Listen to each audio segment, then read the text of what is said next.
huge part of this game so far, so hopefully that continues. Well, here's Kyrat, and it's Islam Khan moving forward, slides it into space, looking for Gohu, but Ash Taylor's across there, and well, the ball finally comes off Taylor and out of play for a Kyrat throw in over that far side. So an opportunity for the men from Kazakhstan to mount some kind of attack. Obviously, as the scoreline stands at the moment, they are going through, so they're in no hurry, and Mark Gourman's taken an age to get himself down to about 15 yards from the corner flag.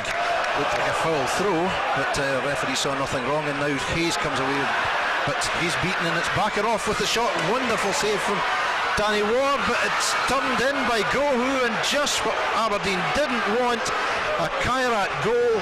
13 and a half minutes gone in the second half, and it's their ace marksman Gerard Gohu who turned in the rebound after Danny Ward had saved the shot from Bakayev. It's now Aberdeen 0. But it was well weighted. It will be.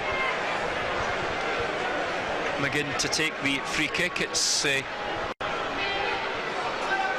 almost on the Aberdeen left, about equivalent to the edge of the 18-yard box. McGinn to take it. Over it comes from McGinn. That's not a bad one. The header! Yes! Yes! Yes, the goal!